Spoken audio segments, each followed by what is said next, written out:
Oi, pessoal, tudo bem? Sejam bem-vindos ao segundo bloco do nosso workshop Música Sem Barreiras. No último bloco, a gente viu um pouquinho sobre a história do som, do áudio, alguns fundamentos, alguns conceitos. A gente também viu sobre montagem de home studio. A gente viu sobre alguns programas, de produzir música. A gente viu também sobre alguns equipamentos.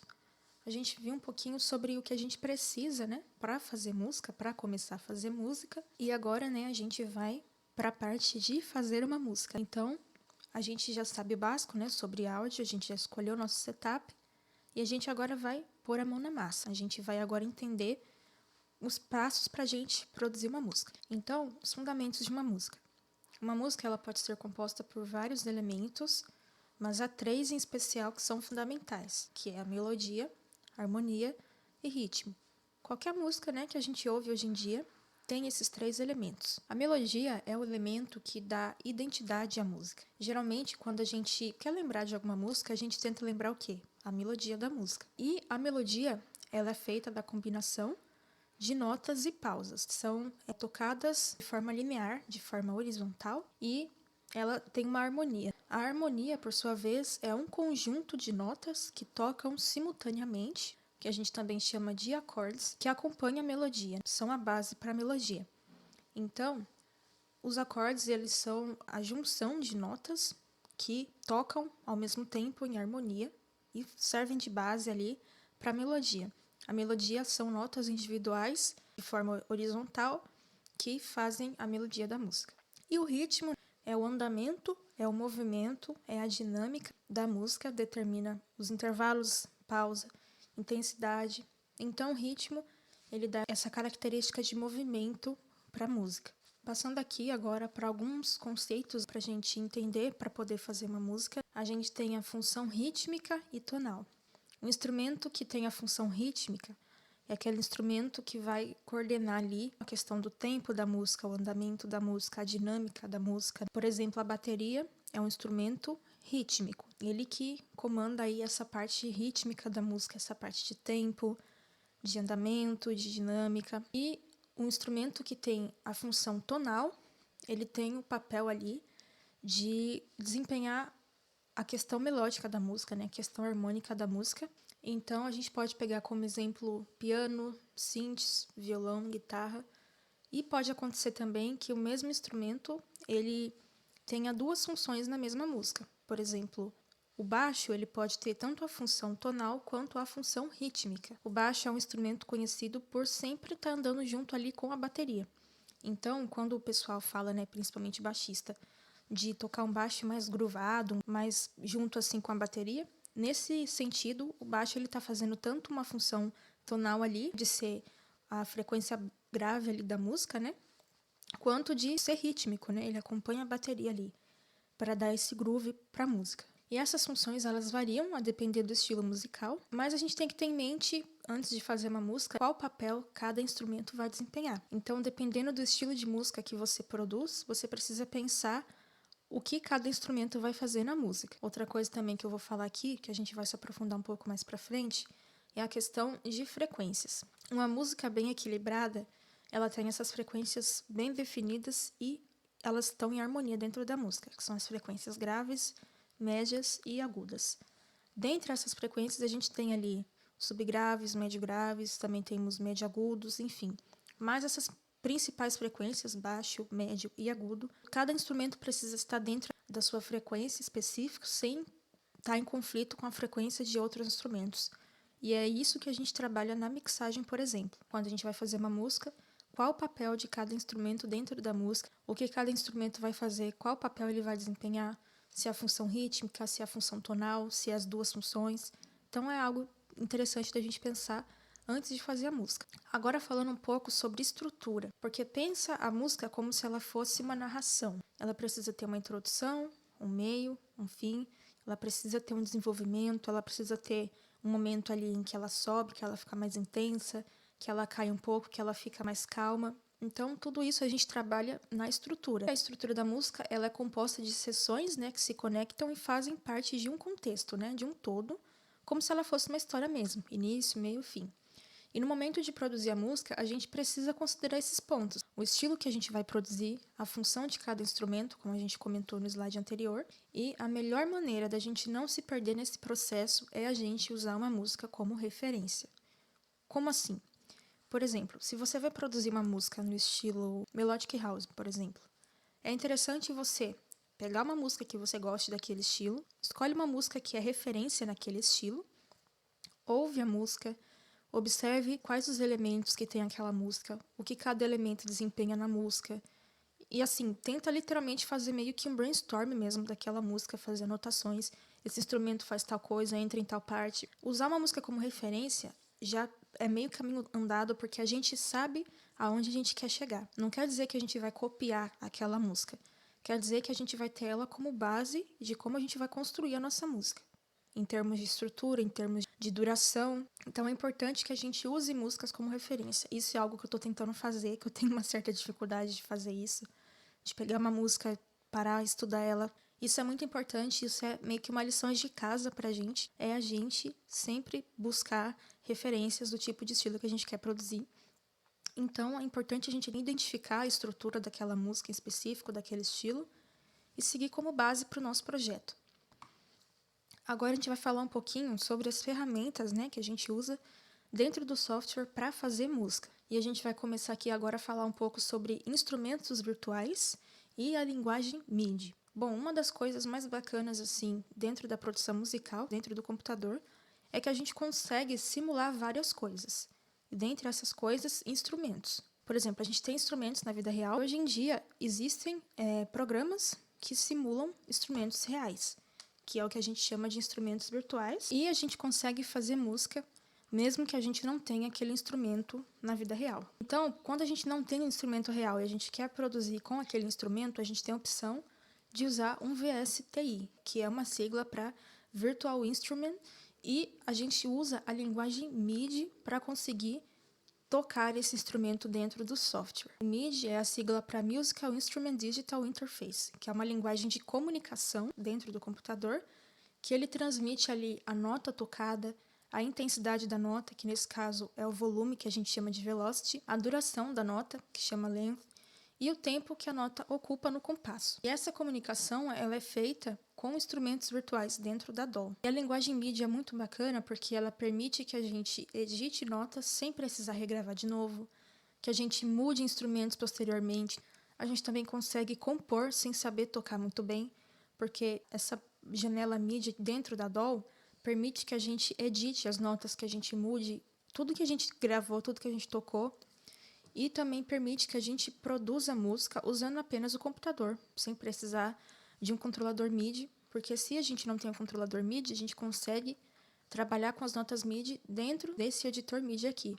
Nesse caso, eu usei aqui como exemplo o editor MIDI do Reaper, mas cada DAW tem o seu editor MIDI, todas as DAWs têm esse editor MIDI, que é onde você consegue trabalhar com instrumentos virtuais sem necessariamente ter um controlador MIDI.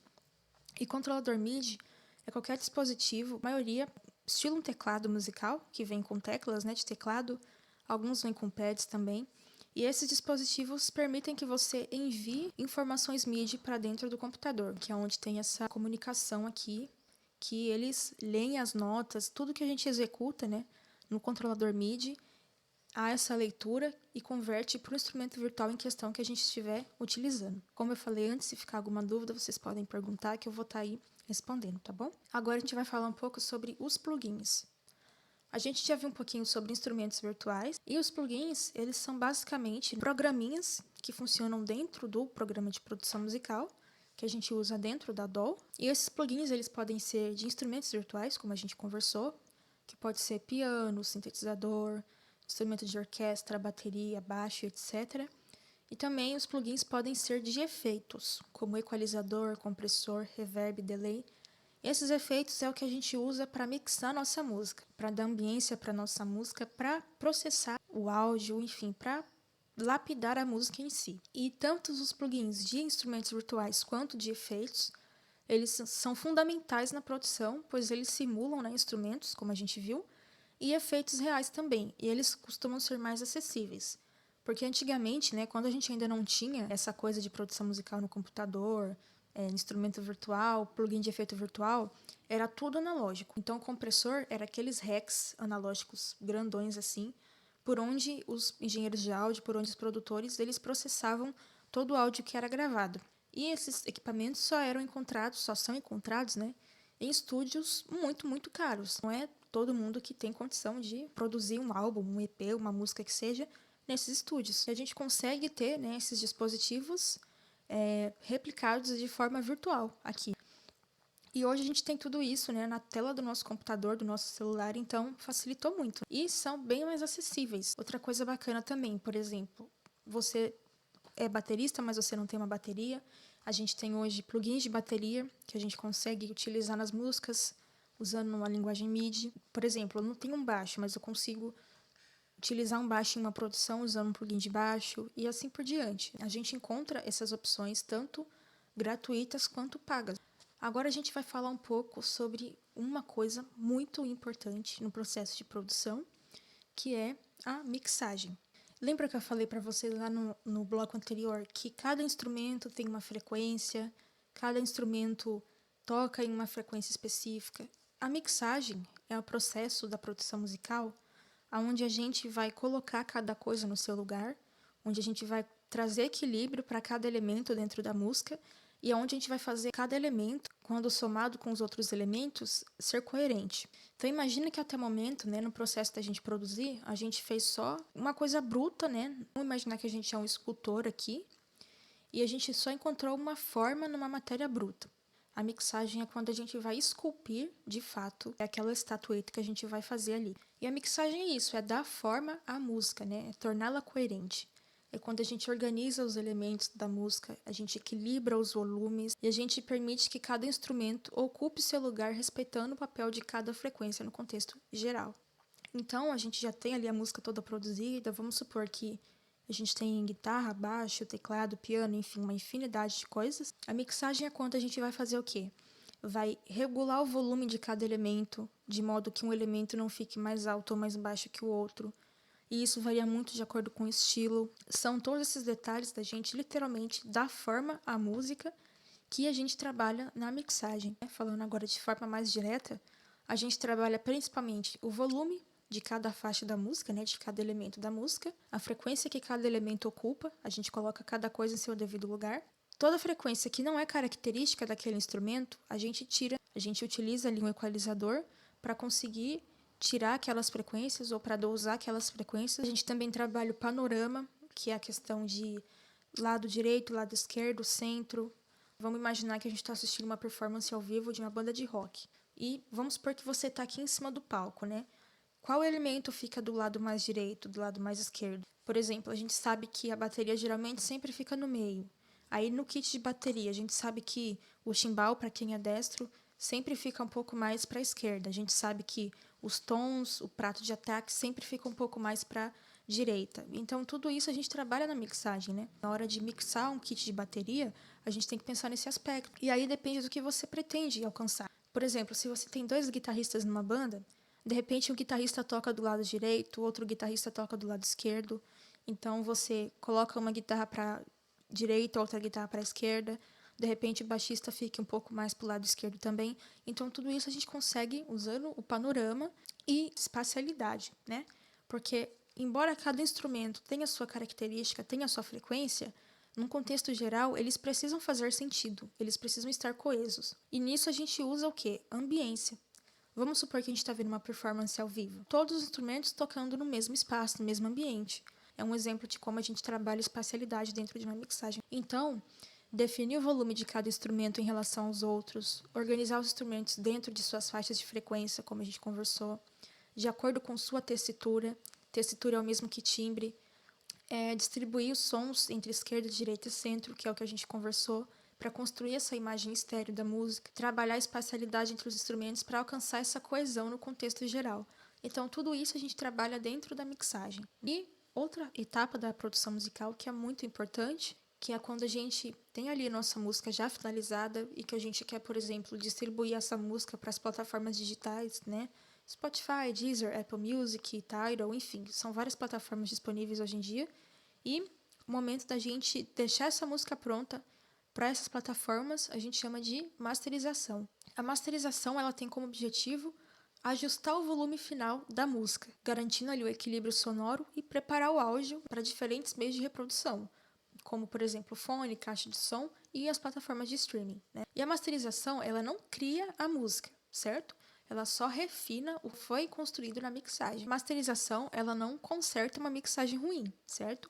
O que a gente errou na mixagem, a gente dificilmente vai conseguir corrigir na masterização. Então, a masterização, ela tem que ser consequência de uma mixagem boa, certo? Se a gente quer alcançar uma boa masterização, um bom resultado, a gente precisa já ter uma mixagem boa. Então, pessoal, esses são os processos de produção. Então, na prática, você vai se planejar, quero fazer uma música em tal estilo, vou escolher uma música que é referência naquele estilo, vou ouvir aquela música, vou estudar aquela música, vou tirar o máximo de informações possíveis sobre estrutura, sobre duração, sobre os instrumentos mais utilizados, qual instrumento tem mais destaque naquela música. Enfim, a gente vai estudar aquela música, né? Vamos construir ali uma estrutura para a nossa música e vamos começar ali nosso processo de produção. Vamos utilizar instrumentos virtuais, vamos gravar alguns instrumentos também. Vamos criar a nossa música, certo? Em seguida, a gente vai ali para o processo de mixagem, vai colocar cada instrumento no seu devido lugar. A gente vai lapidar aquela música, vamos dar coesão para ela, vamos colocar ali a nossa personalidade artística, criativa, nesse processo de mixagem, que cada um tem uma preferência, tem gente que gosta das músicas com uma característica mais analógica, tem gente que gosta com uma característica mais sintética, isso vai do gosto de cada um, e a gente depois vai masterizar essa música pra gente colocar ela no mundo, que eu acho que é o objetivo ali de todo produtor, de todo artista, de todo músico, que é a etapa ali onde a gente finaliza ali um projeto, né, e compartilha com o mundo, certo? Então, esses são os processos de produção. Não é do dia para a noite que a gente aprende isso. Tem coisas que eu ainda estou aprendendo, que eu ainda apanho para aprender. O importante é a gente sempre estar buscando conhecimento, sempre estar buscando referências, sempre estar procurando aprender de pessoas que têm mais experiência que a gente.